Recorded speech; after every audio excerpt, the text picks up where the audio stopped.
കർത്താവിൽ പ്രിയപ്പെട്ട സഹോദരങ്ങളെ, കൃപയുടെ വലിയ അഭിഷേകത്തിനായിട്ട് നമുക്ക് ഒരുങ്ങാം. ഹൃദയം തുറന്നു പ്രാർത്ഥിക്കാം.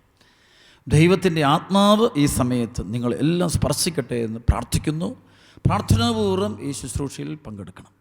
പ്രാർത്ഥനാപൂർവ്വം പങ്കെടുത്ത് കഴിയുമ്പോഴാണ് നമുക്ക് ദൈവാത്മാവിൻ്റെ പ്രവർത്തനങ്ങളെ അനുഭവിക്കാനും സ്വന്തമാക്കാനും സൗഖ്യം പ്രാപിക്കാനും സാധിക്കത്തുള്ളൂ. യോഹന്നാന്റെ സുവിശേഷത്തിൻ്റെ 15-ാം അധ്യായം ഈശോ പഠിപ്പിക്കുന്നത് മുഴുവൻ പരിശുദ്ധാത്മാവിനെ കുറിച്ചാണ്. അപ്പം അതിൽ ഏറ്റവും വലിയ വചനങ്ങളിൽ നിന്നാണ് യോഹന്നാന്റെ സുവിശേഷം 15-ന്റെ 19, 20, 21 വചനങ്ങൾ. ഞാൻ നിങ്ങളെ ലോകത്തും തിരഞ്ഞെടുത്തത് കൊണ്ട് ലോകം നിങ്ങളെ ദ്വേഷിക്കുന്നു. ദാസൻ യജമാനേക്കാൾ വലിയവനല്ല എന്ന് ഞാൻ നിങ്ങളോട് പറഞ്ഞ വചനം ഓർമ്മിക്കുവിൻ. അവർ എന്നെ പീഡിപ്പിച്ചുവെങ്കിൽ നിങ്ങളെയും പീഡിപ്പിക്കും. അവർ എൻ്റെ വചനം പാലിച്ചുവെങ്കിൽ നിങ്ങളുടേതും പാലിക്കും. അവർ എൻ്റെ നാമം മൂലം അവർ ഇതെല്ലാം നിങ്ങളോട് ചെയ്യും. കാരണം എന്നെ അയച്ചവനെ അവർ അറിയുന്നില്ല. ഞാൻ വന്ന് അവരോട് സംസാരിച്ചിരുന്നില്ലെങ്കിൽ അവർക്ക് പാപമുണ്ടാകുമായിരുന്നില്ല. എന്നാൽ ഇപ്പോൾ അവരുടെ പാപത്തെക്കുറിച്ച് അവർക്ക് ഒരു കഴിവില്ല. എന്നെ ദ്വേഷിക്കുന്നവൻ എൻ്റെ പിതാവിനെയും ദ്വേഷിക്കുന്നു. മറ്റാരും ചെയ്തിട്ടില്ലാത്ത പ്രവർത്തികൾ ഞാൻ അവരുടെ ഇടയിൽ ചെയ്തില്ലായിരുന്നെങ്കിൽ അവർക്ക് പാപമുണ്ടാകുമായിരുന്നില്ല. എന്നാൽ ഇപ്പോൾ അവർ എന്നെയും എൻ്റെ പിതാവിനെയും കാണുകയും ദ്വേഷിക്കുകയും ചെയ്തിരിക്കുന്നു. അവർ കാരണം കൂടാതെ എന്നെ വെറുത്തു എന്ന് അവരുടെ നിയമത്തിൽ എഴുതപ്പെട്ടിരിക്കുന്ന വചനം പൂർത്തിയാകാനാണിത് സംഭവിച്ചത്. പ്രിയപ്പെട്ട സഹോദരങ്ങൾ, ഈ വചനങ്ങൾ ഒരുപാട് ധ്യാനിക്കണം നമ്മൾ.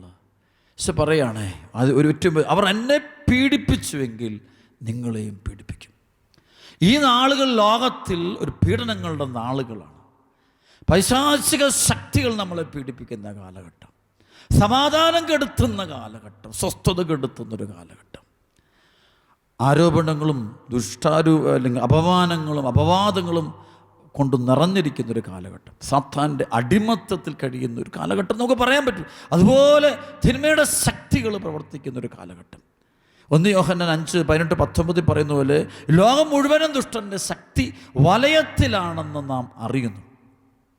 പ്രിയപ്പെട്ട സഹോദരൻ, അതുകൊണ്ട് പലതരത്തിലുള്ള സഹനങ്ങൾ, പീഡനങ്ങൾ, വേദനകൾ നമുക്ക് വരും.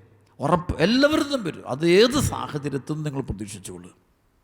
ആരെയാണോ നിങ്ങൾ കൂടുതൽ ആശ്രയിക്കുന്നത്, വിശ്വസിക്കാൻ ശ്രമിക്കുന്നത്, അവിടെ നിന്നായിരിക്കും ഏറ്റവും കൂടുതൽ നിങ്ങൾക്ക് സഹനങ്ങൾ വരാൻ പോകുന്നത്. ആരാണ് നിങ്ങൾക്ക് സഹായമായിട്ട് നിൽക്കുന്നത്, അവിടെയെല്ലാം സഹനം വരും നിങ്ങൾക്ക്. അത് ചിലപ്പോൾ ഭാര്യയിൽ നിന്നാകാം, ചിലപ്പോൾ ഭർത്താവിൽ നിന്നാകാം, ചിലപ്പോൾ മക്കളിൽ നിന്നാകാം, അധികാരികളിൽ നിന്ന്, ആരിൽ നിന്നും വരും, സഹപ്രവർത്തികൾ ഒക്കെ വരും, എവിടെ നിന്ന് വേണം. അപ്പോഴൊക്കെ നിങ്ങൾ ഓർമ്മിക്കണം. അതുപോലെ തന്നെ ചില പ്രത്യേക മതതീവ്രവാദങ്ങളൊക്കെ വന്നിട്ടൊക്കെ പീഡനങ്ങൾ വരും. ചിലപ്പോൾ നമ്മൾ ചില ആളുകളൊക്കെ അവർ ഉപദ്രവിച്ചെന്ന് ഇല്ലാതാക്കിയെന്ന് വരും. അപ്പം ഇങ്ങനെയുള്ള സാഹചര്യങ്ങൾ എപ്പോഴും ഓർക്കുമ്പോൾ ഈശോ നമുക്കൊരു വചനം തന്നിട്ടുണ്ട്. ഈ വചനം, അവർ എന്നെ പീഡിപ്പിച്ചെങ്കിൽ നിങ്ങളെയും പീഡിപ്പിക്കും. ഈശോ എങ്ങനെയൊക്കെയാണ് പീഡിപ്പിച്ചത്? ഒരുപാട് പീഡനം ഈശോയ്ക്ക് ഉണ്ടാകുന്നുണ്ട്. അത് പലതരത്തിലുണ്ട്. ഈശോയുടെ ജീവിതം മുഴുവൻ തന്നെ ഒരു പീഡനത്തിൻ്റെ നാളുകളാണ്. അവിടെ പ്രത്യേകിച്ചൊരു സമയം പറയാൻ പറ്റും. അതിൻ്റെ ക്ലൈമാക്സ് പോലെ കാണുന്നത് ഗത്സമേൻ തോട്ടം മുതൽ ഗാഗുൽത്താ മല വരെ, ഗാഗുൽത്തായിൽ ഈശോ കുരിശിൽ രക്തം ചിന്തി മരിച്ച് കഴിയുന്നിടം വരെയുള്ള സംഭവങ്ങൾ മുഴുവനും തന്നെ ഈശോയുടെ ജീവിതത്തിൽ ഏറ്റവും വലിയ പീഡന സമയം. ആ പീഡനം ഒന്നാണ് യൂദാസ് ഈശോയെ ഒറ്റക്കൊടു. അതൊരു പീഡനമാണ്. കൂടെ നിൽക്കുന്നവൻ ഒറ്റക്കൊടു ചതിക്കുന്ന അനുഭവം. അധികാരികൾ അവൻ്റെ മുഖത്തടിക്കുന്ന സമയം, മുഖത്ത് തുപ്പുന്ന സംഭവം. അപ്പോൾ തന്നെ അന്യായ വിധി ഉണ്ടാകുന്ന പിലാത്തോസ് ഈശോയുടെ മേൽ ചെയ്യാത്ത കുറ്റത്തിന് വിധിച്ച് കുരിശുമരണത്തിന് വിട്ടുകൊടുക്കുന്ന, മരണശിക്ഷയ്ക്ക് വിധിക്കുന്ന, ഒരു തെറ്റും ചെയ്യാത്തവനെ മരണശിക്ഷയ്ക്ക് വിധിക്കുന്ന ഒരു വിധി. അതാണ് പീഡനം. ഭയങ്കര പീഡനമാണ്. ഈശോയെ കൽത്തൂണി കെട്ടിയിട്ട് ചമ്മട്ടി കൊണ്ടടിക്കുന്ന സംഭവം. ഈശോ മുഴുവൻ അവർ ഉപദ്രവിക്കുന്ന, ശരീരം മുഴുവനും കീറിമുറിക്കുന്ന സംഭവം. ചാട്ടുവാറ് കൊണ്ട് ആഞ്ഞടിച്ച് അതിൻ്റെ മുള്ളുകൊണ്ട് ഈശോയുടെ ശരീരം മുഴുവൻ മാന്തിക്കീറുന്ന പോലത്തെ സംഭവം. അങ്ങനെ മുഴുവൻ ഈശോയെ കീറിമുറിക്കുന്ന സംഭവം. അതെല്ലാം പീഡനമാണ്. ഈശോ അതിനുശേഷം കാണാൻ പറ്റും തോളിൽ ഭാരമുള്ള കുരിശുമരം കൊടുത്തുകൊണ്ട് അവർ ഈശോ നടത്തുന്ന സംഭവം പീഡനമാണ്. ഭാരമുള്ളത് കൊടുക്കുക. ഒരു മനുഷ്യന് ഒരരുകമ്പയും കാണിക്കുന്നില്ല. ഒരു മനസ്സാക്ഷിയില്ലാത്ത പെരുമാറ്റം നമ്മളൊക്കെ പറയും. ചിലപ്പോൾ ഇന്ന് പറഞ്ഞ ചില കുടുംബ പ്രശ്നം വെക്കുമ്പോൾ അവിടെ ഒരു മനസ്സാക്ഷിയില്ലാത്ത ചില അപ്പന്മാർ, അമ്മമാർ, അല്ലെങ്കിൽ ഭാര്യ, അല്ലെങ്കിൽ ഭർത്താവ്, മക്കളൊരു മനസ്സാക്ഷിയില്ല. ഉദരത്തിൽ കഴിയുന്ന കുഞ്ഞിനെ കൊല്ലുന്ന അപ്പനമ്മയ്ക്കൊരു മനസ്സാക്ഷിയില്ലാത്തൊരവസ്ഥ, ഒരു അനുകമ്പ പോലുമില്ല. അത് യാതൊരു തോന്നില്ല, ഒരു അട്ടഹസിക്കുകയാണ്. അന്ന് പടയാളികൾ ഈശോയെ കൽത്തൂണി കെട്ടിയിട്ട് ചമ്മട്ടി കൊണ്ടടിക്കുമ്പോൾ അട്ടഹസിക്കുകയാണ്, ഒരു ആഹ്ലാദ പ്രകടനമാണ്. പലപ്പോഴും തിരുസഭയെ പലതരത്തിൽ വലിച്ചു കീറുന്ന സമയത്ത് ആ വലിച്ചു കീറുന്നവർക്കൊരു ആഹ്ലാദമാണ്, ആഹ്ലാദമാകുന്ന സമയമാണ്. ആത്മീയ ശുശ്രൂഷയിലൊക്കെ കഴിയുന്ന മക്കളെയൊക്കെ പലതരത്തിൽ വലിച്ചു കീറുമ്പോൾ അത് ചെയ്യുന്ന ആൾക്കൊരു ആഹ്ലാദ പ്രകടനമുണ്ട്, ആനന്ദത്തിൻ്റെ ആഹ്ലാദത്തിൻ്റെ പ്രകടനമുണ്ട്. അതാണ് ഇതിൻ്റെ ഏറ്റവും വലിയ, അതൊരു വേദന കൂടുന്ന, എൻ്റെ വേദന തീവ്രത കൂടുന്നൊരു നിമിഷമാണത്. അപ്പം അതാണ് അത്. അപ്പോഴെല്ലാം നമ്മുടെ മനസ്സിൽ സൂക്ഷിക്കേണ്ടത് ഈശോ പറഞ്ഞ വചനം, അവർ എന്നെ പീഡിപ്പിച്ചെങ്കിൽ നിങ്ങളെയും പീഡിപ്പിക്കും. ഈശോ സത്യത്തിന് സാക്ഷ്യം വഹിച്ചവന്, ദൈവവചനത്തിന് അവൻ സാക്ഷ്യം വഹിച്ചവന്. അപ്പം അതുകൊണ്ട് സത്യത്തിന് സാക്ഷ്യം വഹിക്കാൻ, ഈശോ മിശിഹായ്ക്ക് സത്യസുവിശേഷത്തിന് സാക്ഷ്യം വഹിക്കാൻ പോകുമ്പോൾ ഓർത്തുകൊള്ളുക, 100% നിങ്ങൾക്ക് പീഡനമുണ്ട്. അത് കുടുംബജീവിതത്തിലാകട്ടെ, നിങ്ങളാകെ ചെറിയ സാഹചര്യങ്ങളിലാകട്ടെ, ചെറിയ വീടിനുള്ളിലാകട്ടെ, ഈശോയുടെ വിശുദ്ധിയുടെ വചനത്തിന്, സത്യത്തിന്, 10 പ്രമാണങ്ങൾക്ക് വേണ്ടി നിങ്ങൾ മുറുകെ പിടിക്കുമ്പോൾ, സാപത്താചരിക്കാൻ നിങ്ങൾ മുറുകെ പിടിക്കുമ്പോൾ, ജീവിത വിശുദ്ധി പാലിക്കാൻ വേണ്ടി നിങ്ങൾ മുറുകെ പിടിക്കുമ്പോൾ, ഈശോയെ സ്നേഹിക്കാൻ, ഈശോയെ കൂടുതൽ അടുത്തനുഗമിക്കാൻ ആഗ്രഹിക്കും, കൂടുതൽ പ്രാർത്ഥനയിലേക്ക് വരാൻ നിങ്ങൾ ആഗ്രഹിക്കുമ്പോൾ, ദൈവവചനം വായിക്കാൻ ആഗ്രഹിക്കുമ്പോൾ, മക്കളെ വചനം പഠിപ്പിക്കാൻ നിങ്ങൾ ശ്രമിക്കുമ്പോൾ, ജീവിത പങ്കാളിയും എൻ്റെ കൂടെ ഇരുന്നൊന്ന് പ്രാർത്ഥിച്ചിരുന്നെങ്കിൽ, എൻ്റെ കൂടെ ഇരുന്നൊന്ന് പള്ളിയിൽ പോയി കുർബാനയിൽ പങ്കെടുത്ത് അത് ആഗ്രഹിക്കുമ്പോഴൊക്കെ ഉണ്ടാകുന്ന ചില പീഡനമുണ്ട്. ഈശോയോട് ചേർന്ന് ജീവിക്കാൻ ആഗ്രഹിക്കുന്ന മക്കൾക്കെല്ലാം ഉണ്ടാകുന്ന അതിഭയങ്കരമായ ഒരു പീഡനത്തിൻ്റെ കഥയുണ്ട്. ഈ കഥ മറന്നു പോകരുത്, ഹൃദയത്തിൽ നമ്മൾ എപ്പോഴും സൂക്ഷിച്ചോണം. പ്രിയപ്പെട്ട സഹോദരങ്ങളെ, ഈ വേദനകളും ദുഃഖങ്ങളും നിറഞ്ഞിരിക്കുന്ന ഈ കാലയളവിൽ ഒരു കാരണവശാലും മറന്നു പോകരുത് എന്ന് പ്രത്യേകം ഓർമ്മിപ്പിക്കുകയാണ്. 2 തിമോത്തി 3:12 യേശുക്രിസ്തുവിനോട് ഐക്യപ്പെട്ട് വിശുദ്ധ ജീവിതം നയിക്കുവാൻ ആഗ്രഹിക്കുന്നവരെല്ലാവരും പീഡിപ്പിക്കപ്പെടും. യേശുക്രിസ്തുവിനോട് ഐക്യപ്പെട്ട് വിശുദ്ധ ജീവിതം നയിക്കുവാൻ ആഗ്രഹിക്കുന്നവർ എല്ലാവരും പീഡിപ്പിക്കും. ഒരുപക്ഷെ നമ്മൾ ലോകത്തോട് കോംപ്രമൈസ് ആയിക്കോ, കുഴപ്പമില്ല, അവർക്ക് കുഴപ്പമില്ല. മണിക്കൂർ മൊബൈൽ ഫോണിൽ ഉറക്കൊരു കുഴപ്പമില്ല. ലോകത്തിൽ തിന്മയ്ക്ക് എപ്പോഴും സപ്പോർട്ടാണ് എല്ലാവരും. മദ്യപാനം, മ്ലേച്ഛപാപങ്ങൾ, അന്ധകാരത്തിൻ്റെ പ്രവർത്തികൾ, അവിഹിതം ചില പ്രേമബന്ധങ്ങൾ, കൂട്ടുകൾ, എല്ലാം സപ്പോർട്ടാണ്. പിശാചിനെ സപ്പോർട്ട് ചെയ്തുകൊണ്ടിരിക്കുക. നേരെ മറിച്ച് കർത്താവിൻ്റെ വഴിയെ പോകുമ്പോൾ അതിഭയങ്കരമായ ഒറ്റപ്പെടലുകൾ, ഏറ്റവും വലിയ പെടുന്നത് ഒറ്റപ്പെടുത്തും. ചില ജീവിതങ്ങൾ കർത്താവിന് സാക്ഷ്യം വഹിക്കുന്ന ചില ജീവിതങ്ങൾ, ചില സമൂഹത്തിൽ, ചിലപ്പോൾ ചില ഹോസ്പിറ്റലിൽ വർക്ക് ചെയ്യുന്ന ഡോക്ടർമാരാകാം, അല്ല നേഴ്സുമാരാകാം, അത് ചില ഓഫീസുകളിൽ വർക്ക് ചെയ്യുന്ന ചില സഹോദരങ്ങളാകാവേ, അല്ലെങ്കിൽ എവിടെയെങ്കിലുമൊക്കെ ആത്മീയ മേഖലയൊക്കെ കാണാൻ പറ്റും. അപ്പോൾ കർത്താവിനെ ആത്മാർത്ഥമായിട്ട് അനുഗമിക്കുന്ന ആളുകളെ എല്ലാവരും ഒറ്റപ്പെടുത്തുന്ന കഥ കാണാം. ഒറ്റപ്പെടുത്താൻ ഭയങ്കരമായ ശ്രമം നടത്തുവേ, മാറി നിൽക്കാൻ പറയും, അടുക്കരുതെന്ന് പറയും, ആളോട് സംസാരിക്കും. ചിലപ്പോൾ ജോലി സ്ഥലത്തൊക്കെ, ഓഫീസുകളൊക്കെ, ഹോസ്പിറ്റലൊക്കെ ആളോട് മിണ്ടരുത്, ആളെടുത്ത് പോകരുതെന്ന് പറയും. കാരണം നമ്മളവിടെ ചേരില്ല, നമ്മുടെ കൂടെ പാപം ചെയ്യാൻ സമ്മതിക്കത്തില്ല, അതുകൊണ്ട് ഒറ്റപ്പെടുത്തുന്ന സംഭവം. ഇതൊക്കെ വരുമ്പോൾ മനസ്സ് സൂക്ഷിക്കേണ്ട വചനമാണ്, അവർ എന്നെ പീഡിപ്പിച്ചുവെങ്കിൽ നിങ്ങളെയും പീഡിപ്പിക്കും. യോഹന്നാന്റെ സുവിശേഷത്തിൻ്റെ 19-ാം അധ്യായത്തിൻ്റെ 5-6 വചനമുണ്ട്. ഈശോയുടെ പീഡാസനത്തിൻ്റെ മൂർത്ത സമയത്തുണ്ടാകുന്ന സംഭവമാണ്. ഉൾക്കിരീടവും ചമന്ന മേലങ്കയും ധരിച്ച് യേശു പുറത്തേക്ക് വന്നു. അപ്പോൾ പിലാത്തോസ് അവരോട് പറഞ്ഞു, ഇതാ മനുഷ്യൻ. അവനെ കണ്ടപ്പോൾ പുരോഹിത പ്രമുഖന്മാരെ സേവകരും വിളിച്ചു പറഞ്ഞു, അവനെ ക്രൂശിക്കുക. ഓക്കെ, എന്ത് തെറ്റാ? ഒരു തെറ്റും ചെയ്തിട്ടില്ല, നന്മയല്ലാതെ വേറൊന്നും ചെയ്തിട്ട്. ചില മാതാപിതാക്കൾ മക്കൾക്ക് വേണ്ടി, കുടുംബത്തിന് വേണ്ടി രാവും പകലും കടന്ന് കഷ്ടപ്പെട്ടു, വിശ്വാസത്തിൻ്റെ ജീവിതം എന്ന് വെച്ച് വിശുദ്ധിയുടെ പദവിയിലൂടെ. ഇപ്പോൾ അവരോട് ചില കാര്യം, മോനെ ഇത് പാടില്ല, മോനെ മദ്യപിക്കരുത്, ആ കൂട്ടുകെട്ടിൻ്റെ കൂടെ പോകരുത്, അല്ല കഞ്ചാവിൻ്റെ കൂടെ പോകരുത്, ഞങ്ങളുടെ വഴികളിൽ പോകരുത്, ഫ്രണ്ട്സിൻ്റെ കൂടെ പോകരുത്, നീ ദൈവത്തിനകത്ത്. അപ്പോഴേക്കും അവരെ നശിപ്പിക്കാൻ പോവുകയാണ്. പിന്നെ ചിന്തിക്കുന്ന അവരെ എങ്ങനെ നശിപ്പിക്കാം, സത്യത്തെ ഇല്ലാതാക്കാനുള്ള ശ്രമം. അപ്പോഴെല്ലാം ഹൃദയത്തിൽ, മനസ്സിൽ നമ്മൾ എഴുതി വെക്കേണ്ട വചനം, അവരെന്നെ പീഡിപ്പിച്ചെങ്കിൽ നിങ്ങളെയും പീഡിപ്പിക്കും. അവരെൻ്റെ വചനം കേട്ടുവെങ്കിൽ നിങ്ങളൊന്ന് കേൾക്കും. ഈശോയെ കേൾക്കുന്നവരാണ് നിങ്ങളെ കേൾക്കുന്നത്. ഈശോയുടെ വചനം കേൾക്കുന്നവരെ നിങ്ങളെ കേൾക്കുള്ളൂ. ഈശോയുടെ സ്നേഹമുള്ളവർക്കേ നിങ്ങളോട് സ്നേഹം ഉണ്ടാവുള്ളൂ. ഈശോയുടെ ബന്ധമുള്ളവർക്കേ നിങ്ങളോട് ബന്ധമുണ്ടാവുള്ളൂ. പരിശുദ്ധ കുർബാനയോട് ബന്ധമുള്ളവർക്ക് നിങ്ങളോട് ബന്ധമുണ്ടാകും. തിരുസഭയോട് സ്നേഹമുള്ളവർ നിങ്ങളനുസരിക്കും, നിങ്ങൾ കേൾക്കുക. ഇല്ലെങ്കിൽ അവർ ഒരിക്കലും കേൾക്കില്ലത്. അപ്പോൾ ഓർത്തോടും, ഈ ചെമ്മരിയാടും കോലാടും വേർതിരിക്കുന്നൊരു സമയം എന്ന് വെച്ചാൽ ലോകാവസാനം എന്ന് പറയുന്നത് അത് ഓരോ ദിവസവും ഓരോ ലോകാവസാനത്തിൻ്റെ അന്ത്യവിധിയുടെ ന്യായവിധിയുടെ സംഭവങ്ങൾ ലോകത്തിൽ നടക്കുന്നുണ്ട് എന്നുള്ള കാര്യം നമ്മൾ ഓർമ്മിക്കണം. അതുകൊണ്ടൊക്കെ ഈ ദാനിയേലിൻ്റെ പുസ്തകത്തിൻ്റെ 12-ാം അധ്യായത്തിൻ്റെ 9 മുതൽ 12 വചനം പറയും, ദാനിയേൽ നിന്നിട്ട് വഴിക്ക് പോകുക. ഈ വചനം അവസാന ദിനം വരെയും അടച്ച് മുദ്ര വെച്ചതാണ്. അനേകർ തങ്ങളെ തന്നെ വിശുദ്ധീകരിക്കുകയും നിർമ്മലരാക്കി വെണ്മയുറ്റവരാക്കുകയും ചെയ്യുന്ന ദുഷ്ടത പ്രവർത്തിച്ചുകൊണ്ട് തന്നെ ഇരിക്കും. ദുഷ്ടത തന്നെ ജ്ഞാനികൾ ഗ്രഹിക്കും. ദൈവവചനമോ പരിശുദ്ധാത്മാവിൻ്റെ വചനമോ ഈശോമിശിഹായുടെ ഉത്ഥാനമോ നിത്യതയുടെ സത്യങ്ങളോ അത് ഗ്രഹിക്കാൻ ദൈവാത്മാവിൻ്റെ കൃപയുള്ളവന് മാത്രമേ പറ്റൂ. കഥയൊന്നുമല്ല, എല്ലാവരും അവസാനം അറിയാൻ പോവുക. ഒരു വചനം ബൈബിളിൽ എഴുതി വച്ചിരിക്കുന്നത് അത് നിവൃത്തിയാകും. ലോകപ്രപഞ്ചം മുഴുവൻ ആളുകൾ ഓർത്തുകൊള്ളുക, ആ വചനം നിവൃത്തിയാകും. അതായത് വെളിപാട് പുസ്തകത്തിൻ്റെ 1-ാം അധ്യായത്തിൻ്റെ 6-7 നമ്മെ സ്നേഹിക്കുകയും സ്വന്തം രക്തത്താൽ നമ്മെ പാപത്തു നിന്ന് മോചിപ്പിക്കുകയും പിതാവായ ദൈവത്തിൻ്റെ രാജ്യവും പുരോഹിതരുമാക്കുകയും ചെയ്തവന് മഹത്വവും പ്രതാപവും എന്നേക്കും ഉണ്ടായിരിക്കട്ടെ. ഇതാ അവൻ മേഘങ്ങളുടെ അകമ്പടിയോടെ ആഗതനാകുന്നു. ഓരോ മിഴിയും അവിടുത്തെ കാണും.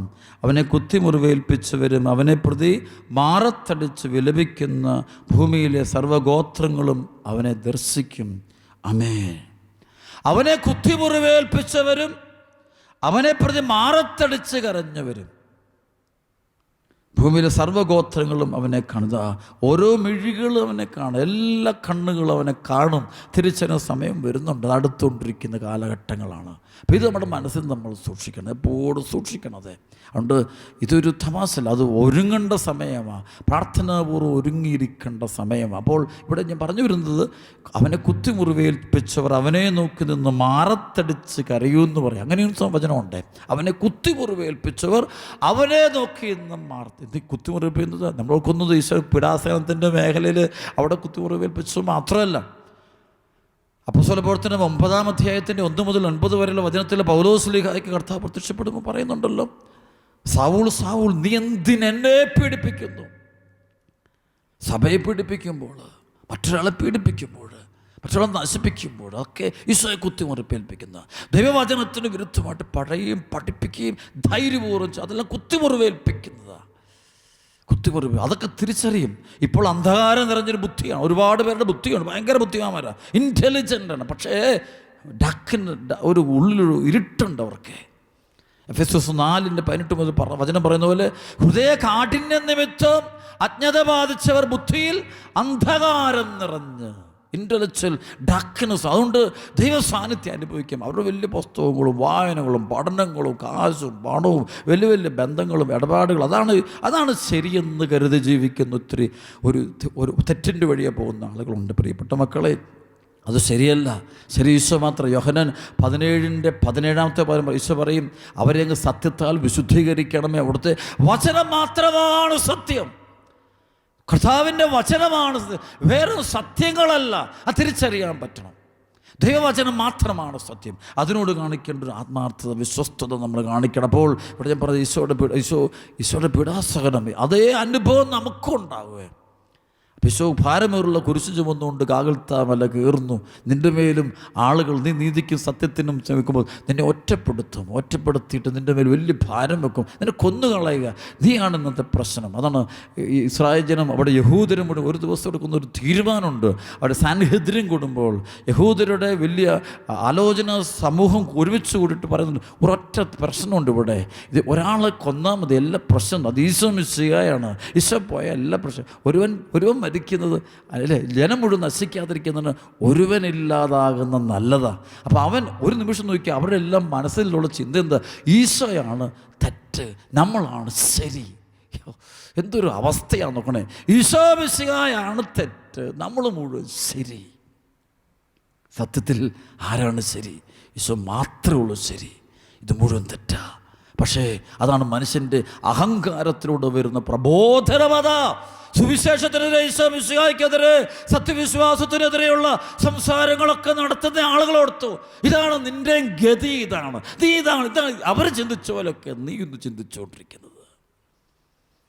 സത്യസഭയ്ക്കെതിരെയും പരിശുദ്ധ കുർബാനയ്ക്കെതിരെയും ദൈവവചനത്തിനെതിരെയൊക്കെ ചിന്തിക്കുകയും പഠിപ്പിക്കുകയും പ്രബോധനങ്ങൾ അവതരിപ്പിക്കുകയും ചെയ്യുന്ന യുവാക്കളും യുവതികളും, നീ അവരെ പോലെ തന്നെയാണ് ചിന്തിക്കുന്നത്. അവർ ചിന്തിച്ചതിന് നീയും ചിന്തിക്കുന്നത്. അതുകൊണ്ട് പ്രിയപ്പെട്ട സഹോദരങ്ങളെ, ശരി ഒന്നേ ഉള്ളത്, കർത്താവായ ഈശോമിശിഹ മാത്രമാണ് ശരിയെന്നറിയുക. യോഹന്നാൻ 17:3 പറയുന്ന ഏകസത്യ ദൈവമായ അവിടുത്തെ അങ്ങയച്ച യേശുക്രിസ്തുവിനെ അറിയുക എന്നതാണ് നിത്യജീവൻ. ഈശോ നമുക്ക് നൽകുന്ന നിത്യജീവന, ആ നിത്യജീവനിലേക്കുള്ള വഴിയിലാണ് നമ്മൾ. അപ്പോൾ അതിന് വിരുദ്ധമായ എല്ലാ ചിന്തകളും ബോധ്യങ്ങളും പഠനങ്ങളും കാഴ്ചപ്പാടുകളും മനസ്സിൽ നിന്ന് എടുത്ത് കളയണം നമ്മൾ. ലൂക്കാസ് സുവിശേഷം 7-ാം അധ്യായത്തിൻ്റെ 36 മുതൽ 50 വരെയുള്ള വചനം വായിക്കുമ്പോൾ പാപിനി വരുന്നത്, നാട്ടിലെ ഏറ്റവും വലിയ പാപിനി എന്ന് പറയുമ്പോൾ അന്നത്തെ പറയുന്നത് വേശ്യാവൃത്തിയിലുള്ളവരായിരിക്കാം. അപ്പം വേശ്യാവൃത്തിയിൽ കഴിയുന്ന ഒരു പബ്ലിക് പ്രോസ്റ്റിറ്റ്യൂട്ടാണ് അവൾ. അപമാനത്തിൻ്റെ ആളാണ്, അപമാനം ഒരുപാട് അനുഭവിക്കുന്നവൾ. അവൾ നോക്കി പൊതുജനം അവിടെ പലരും ഇവൾ ആരെന്ന് അറിഞ്ഞുകൂടെ, ഇവൾ എല്ലാവർക്കും അറിഞ്ഞുകൂടെ, ഇവളും മോശക്കാരി തന്നെ, ഇവൾ പിടച്ച പെണ്ണാണ്, മോശമാണ്, വൃത്തികെട്ടതാണ്. അപ്പം എന്നൊക്കെ പറയുമ്പോൾ അവൾ ആളുകൾ എന്ത് പറയുന്നു എന്ന് ശ്രദ്ധിക്കുന്നില്ല. ആരെയും ശ്രദ്ധിക്കുക, അവൾ അവിടെ ഒരാളെ മാത്രമേ ശ്രദ്ധിക്കുന്നുള്ളൂ, ഒരാളോട് മാത്രമേ അവൾ മിണ്ടുന്നുള്ളൂ, ഒരാളുടെ മാത്രമേ അവളുടെ മുമ്പിൽ, ഒരാളുടെ മുമ്പിൽ മാത്രമേ അവൾ കരയുന്നുള്ളൂ. മാത്രമല്ല ഒരാളുടെ മുമ്പിൽ മാത്രമേ അവൾ തലകുനിക്കുന്നുള്ളൂ, അത് ഈശോയുടെ മുമ്പിൽ മാത്രമാണ്. അതാണ് അപമാനം അവൾ മൈൻഡ് ചെയ്യുന്നില്ല. അവൾ അപമാനത്തെ, എൻ്റെ സൽപ്പേര് നോക്കുന്ന ആളുകൾക്കാണ് മാനസാന്തരം വൈകുന്നത്. മാനസാന്തരം സാധ്യമല്ലത്. ഈശോയിലേക്ക് വരുമ്പോൾ ആരെയും നോക്കരുത്, ആരെന്തും പറയട്ടെ. ഇതല്ല കുമ്പസാരം നടത്തുന്ന ചില ആൾക്കാരുണ്ടാവും. കുമ്പസാരം കൊണ്ടുമ്പോൾ അവർ അച്ഛനെന്തും വിചാരിച്ചോട്ടെ, കുഴപ്പമൊന്നുമില്ല, ഞാനങ്ങ് പറയുമ്പോൾ എല്ലാ കുറവുകളും ഏറ്റു പറയുമ്പോൾ അപമാനം ചിന്തിക്കുന്നില്ല, എന്നെക്കുറിച്ച് നല്ലത് പറയണമെന്ന് ചിന്തിക്കുന്നില്ല, എന്നെക്കുറിച്ച് നല്ലത് പറഞ്ഞു, നല്ലത് വിചാരിക്കണമെന്നുമില്ല, എന്നെ എന്തും വിചാരിച്ചോട്ടെ, പക്ഷെ എനിക്ക് വേണം, കർത്താവിനെ വേണം, എനിക്ക് പാപമോചനം വേണം. അതുകൊണ്ട് എൻ്റെ വേദനയും എൻ്റെ കുറവുകളും എൻ്റെ ബലഹീനതകളും തുറന്നു പറയുന്ന അവസ്ഥയെ ഈശോ മാത്രം ശ്രദ്ധിക്കുന്നു. അപ്പോൾ അങ്ങനെയൊക്കെ പോകുമ്പോൾ സഹനമുണ്ടാകും, പീഡനമുണ്ടാകും. സഹനം പീഡനമേ ഉണ്ടാകുള്ളൂ. ആ സമയത്താണ് നമ്മൾ ഇങ്ങനെ ചിന്തിക്കേണ്ടത്. ഈ വചനം ഹൃദയം സൂക്ഷിക്കണം. നമ്മളെ അവരെന്നെ പീഡിപ്പിച്ചെങ്കിൽ നിങ്ങളെ പിന്നീട് പറഞ്ഞ വചനമുണ്ടല്ലോ, അവർ കാരണം കൂടാതെ എന്നെ വെറുത്തു എന്ന് സങ്കീർത്തനത്തിൽ, വചനത്തിൽ, തിരുലേഖിതങ്ങൾ എഴുതിയിട്ടുണ്ട്. കാരണം കൂടാതെ വെറുക്കുക. അതൊക്കെ നമുക്ക് ധ്യാനിക്കണം ഇന്ന് ദിവസം. പ്രിയപ്പെട്ട സഹോദരൻ, ഈ സമയത്ത് നമ്മുടെ ഹൃദയവും മനസ്സും ചിന്തകളും മുഴുവൻ നമുക്ക് കർത്താവിന് കൊടുക്കാം. അത്ഭുതങ്ങളും അടയാളങ്ങളും സംഭവിക്കുന്ന ആരാധനയിൽ നിന്നും പ്രവേശിക്കുകയാണ്. നമ്മുടെ ജീവിതത്തിൽ ഈശോയ്ക്ക് ഒന്നാം സ്ഥാനം കൊടുക്കുക. എല്ലാ സഹനങ്ങളുടെയും വേദനകളുടെയും അപമാനങ്ങളുടെയും ഒറ്റപ്പെടലിൻ്റെയും കണ്ണുനീരിൻ്റെയും വീഴ്ചയുടെയും തകർച്ചയുടെയും നടുവിൽ നിന്നുകൊണ്ട് നമുക്ക് ദൈവത്തെ വിളിച്ച് പ്രാർത്ഥിക്കാം. ദൈവമേ, എന്നെ കൈവിടരുത്, എന്നെ ഉപേക്ഷിക്കരുത്, എന്നെ സഹായിക്കണമേ, നിലവിളിച്ച് പ്രാർത്ഥിച്ചുകൊണ്ട്, ആഗ്രഹിച്ച് പ്രാർത്ഥിച്ചുകൊണ്ട് നമുക്ക് ആരാധന പങ്കെടുക്കാം. ഈ സമയത്ത് നമുക്ക് എല്ലാ സഹനങ്ങളെയും ഈശോയുടെ സഹനങ്ങളോട് ചേർത്ത് വെക്കാം. എന്ത് തരം സഹനമാകട്ടെ, ആരും പിടിപ്പിക്കണം. നാളെ ഒരു ദിവസം കൊണ്ട് എല്ലാം തകർന്നു പോയെന്ന് വരാം. നമ്മളെടുത്ത് എല്ലാം പോകുമായിരിക്കും, പൊക്കോട്ടെ, അല്ല ഇന്നലെ നാളെ പോകേണ്ടതാണ്. പക്ഷേ കർത്താവിനെ നഷ്ടപ്പെടരുത്, എനിക്കെൻ്റെ ഈശോ നഷ്ടപ്പെടരുത്, എനിക്കെൻ്റെ ഈശോ മാത്രം മതി എന്നുള്ള വലിയൊരു വിശ്വാസത്തിൻ്റെ അഭിഷേകം എല്ലാവരിലേക്കും ഒഴുകട്ടെ എന്ന് അച്ഛൻ പ്രാർത്ഥിക്കുന്നു. ആരാധനയിലേക്ക് പ്രവേശിക്കാം. അത്ഭുതങ്ങളും അടയാളങ്ങളും രോഗശാന്തികളും വിടുതലും പരിശുദ്ധാത്മാവിൻ്റെ ശക്തമായ അഭിഷേകവും ഈ സമയത്ത് നിങ്ങൾക്ക് ലഭിക്കട്ടെ എന്ന് പ്രാർത്ഥിക്കുന്നു. ദൈവം അനുഗ്രഹിക്കട്ടെ. ആമേൻ.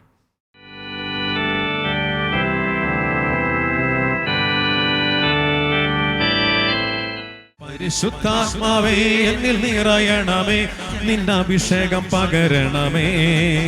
പരിശുദ്ധാത്മാവേ എന്നിൽ നിറയണമേ, നിന്റെ അഭിഷേകം പകരണമേ. തിരുഹിതം എന്നിൽ നിറവേറുവാൻ ആത്മാവിൻ ശക്തി എന്നിൽ ചൊരിയണമേ. തിരുഹിതം എന്നിൽ നിറവേറുവാൻ ആത്മാവിൻ ശക്തി എന്നിൽ ചൊരിയണമേ. മുട്ടോളം പോരാ ശക്തി, അരയോളം പോരാ ശക്തി, മുട്ടോളം പോരാ ശക്തി, അരയോളം പോരാ ശക്തി, നീന്തിയിട്ടല്ലാതെ കടപ്പാൻ വയ്യാത്ത അത്യന്ത ശക്തി എന്നിൽ ഒഴുകിടട്ടെ. നീന്തിയിട്ടല്ലാതെ കടപ്പാൻ വയ്യാത്ത അത്യന്ത ശക്തി എന്നിൽ ഒഴുകിടട്ടെ. ദിനത്തോറും നീ എന്നിൽ വളരണമേ, ഞാനോ കുറയണമേ. ദിനത്തോറും നീ എന്നിൽ വളരണമേ, ഞാനോ കുറയണമേ. കരങ്ങൾ ഉയർത്തി സ്തുതിക്കുന്ന ഈ സമയത്ത് വിടുതൽ സംഭവിക്കട്ടെ. പൈശാചിക പീഡനങ്ങൾ, രോഗങ്ങൾ, അസ്വസ്ഥതകളെല്ലാം ആട്ടെ. പരിശുദ്ധാത്മാവെല്ലാ മക്കളും അത്യുന്നതന്റെ ശക്തി എല്ലാ മക്കളും ആവർത്തിക്കട്ടെ. എല്ലാ മക്കളും വിടുതൽ അഭിഷേകം, സൗഖ്യത്തിന്റെ അഭിഷേകം, മാനസാന്തരത്തിന്റെ അഭിഷേകം, ദൈവ സ്നേഹത്തിന്റെ അഭിഷേകം, വിശുദ്ധിയുടെ അഭിഷേകം, ദൈവ കൃപയുടെ അഭിഷേകം കൊടുക്കട്ടെ. എല്ലാ മക്കളും കണ്ണുനീര് മാറട്ടെ, ദുഃഖം മാറട്ടെ, ഭയം മാറട്ടെ. ഈശോയെ, അങ്ങ് ജീവിക്കുന്ന ദൈവമാണല്ലോ, അങ്ങക്ക് അസാധ്യമായിട്ട് ഒന്നുമില്ല കർത്താവേ. അങ്ങയുടെ ആത്മാവിന്റെ വർഷിക്കുന്ന കർത്താവേ. ഒത്തിരി മക്കള് കണ്ണുനീരോടെ പ്രാർത്ഥിക്കുന്ന കർത്താവേ. ഈ ആരാധന പങ്കെടുത്തുകൊണ്ടിരിക്കുന്ന ഓരോ വ്യക്തിയുടെ മേൽ ഈ സമയത്ത് അങ്ങയുടെ ശക്തി വെളിപ്പെടുത്താൻ കർത്താവേ.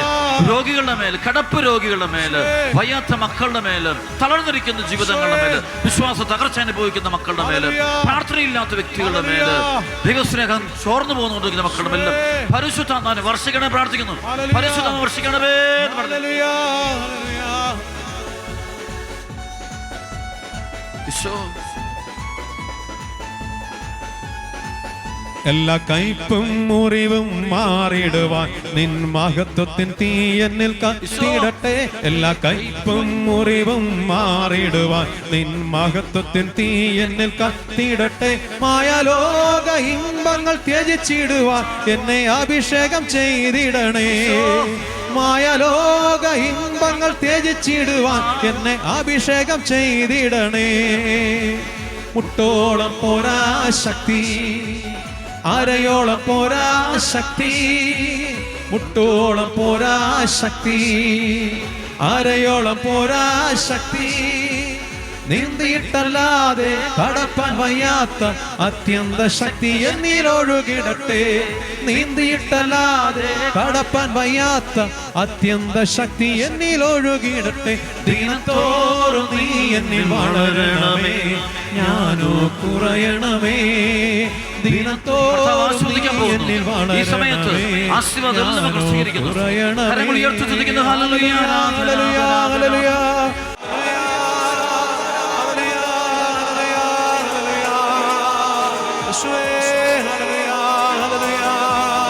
Hallelujah, hallelujah, hallelujah, hallelujah.